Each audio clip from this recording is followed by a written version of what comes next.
2 Timothy chapter 4, verse 7 and 8, I have fought a good fight. I have finished my course. I have kept the faith.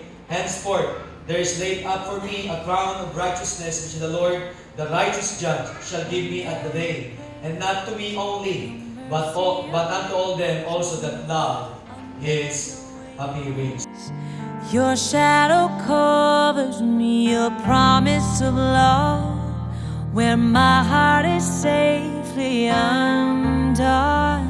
Pati ang lola po talaga ay mapagbigay. Yung kahit paborito niya po yung tosino, pag ako po nakuha, binibigay po sa amin. Pero pag kay lolo po, nagagalit po si lola. Sila ay giver din. Naalala ko na kaya daw sila nagtitindala noon dito sa kanilang terrace ay para may maiikapo, may maibigay, maihandog sa Panginoon. At bilang isang lingkod ng Diyos ay nakakatuwa na marinig ang ganong bagay. My fortress in you, and my soul is anchored with you. My resting place is in your name, forever safe. May aalis kami para pumasyal. Talagang binigyan niya yung mga bata ng baon. Hindi niya makakalimutan bigyan. Lagi na pag sinasabi na, pasensya na lang wala kasi kami hanap buhay. Pero, tutuusin niya lang kung yung laman ng bulsa niya. Ibibigyan niya talaga. Hindi yung kakain, lalo na sa tatay. Kami ding mga anak, ay kumain na kayo. Yung maalalahanin ba? Hindi siya pwedeng gumawa ng yung kakain siya o may gagawin siya na hindi niya may siguro na ang kanyang mga kasama sa bahay ay hindi pa nakagawa ng ganun. I found my fortress in you, and my soul is anchored with you. My resting place is in your name, forever safe. Kahit na sila ay wala lang nagtatrabaho, matanda na, ay laging pilit ko pa rin, gusto ko pa rin laging sila ay nakikita at mamimiss ko tuwing ako ay uuwi, lalo na kung kami nadating ng gabi, yan ay hindi natutulog, lagi nag-aabang, naghihintay, nakaupo diyan kahit alas 12, alauna, alas 2, pag napakinig nilang ang gate ay nagbukas, ay talagang sila ay bumabangon at na kami ay binabantayan. Sobra siyang mapagmahal na hindi ko makakalimutan. Sabi ko nga, mawala ka. Salamat sa Diyos na nakarating siya sa ganyang edad.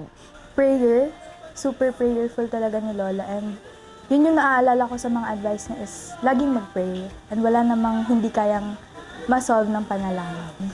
Thank you talaga sa faith na naipasa niya, and na natapos yung buhay niya na hindi nawawalan ng pananampalataya. At salamat sa buhay ng nanay na siya ay halimbawa ng pananampalataya, ng paglilingkod din sa Panginoon at maging ng pananalangin din.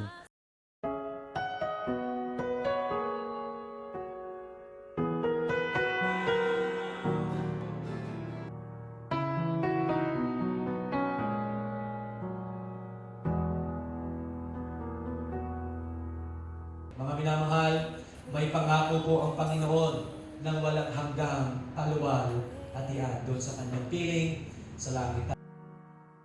Comfort for family, protection while we sleep. We pray for healing. Ako nagpapasalamat sa Panginoon at siya ay kinuha na. Nakatimawa na. Kita ko naman sa hirap, napakalaking hirap ng matanda. Ako yung awa, sabi ko nga dito, ako din nakahiga sila doon. Ay sabi, hindi mo na bangon, hindi mo na tingin. Ay ako sa kawan dyan, pagkakaumaga, ay palagi nang, umakahiyaw sa sakit, sa hirap. We doubt your goodness, we doubt your love, as if every promise from your word is it's not enough. And all the while, you hear each desperate plea, and long that we'd have faith to believe. 'Cause what if your blessings come through raindrops? What if your healing comes through tears? And what if the thousand sleepless nights are what it takes to know you're near?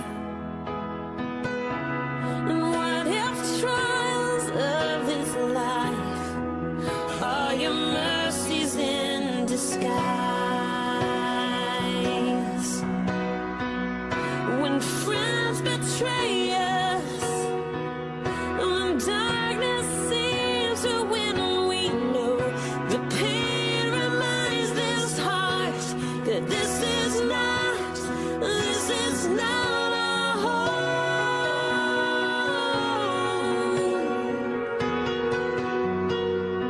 It's not our home.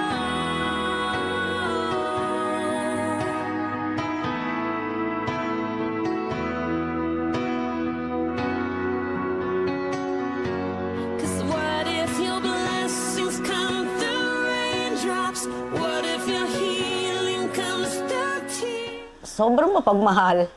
Sobra, hindi lang yung tipong pagmamahal na sobra. Kahit man ang tatay, yun ang mamimiss niya sa inay. Yung sobrang pagmamahal. Ang Nanay Sanang ay napaka malambing, lalo't higit sa kanyang asawa. At sa akin din, bilang isang lingkod ng Panginoon, ay lagi ko naririnig na ako'y laging kasama. Mga manggagawa ng Diyos ay palaging kasama sa kanyang panalangin at hindi nakakalimutan. Palagi nang bago kumain, palagi nang ako ang hinahanap. Kung tatay nakakain na, palagi sabi sa telefon, nag-aakad, nag-aalaga. Simulang pagkabata, lagi ko siyang narinig na nagpe-pray, especially po sa buong pamilya, para sa buong pamilya namin. And what if trials of this life, the rain, the storms, the hardest nights, all your mercies in disguise?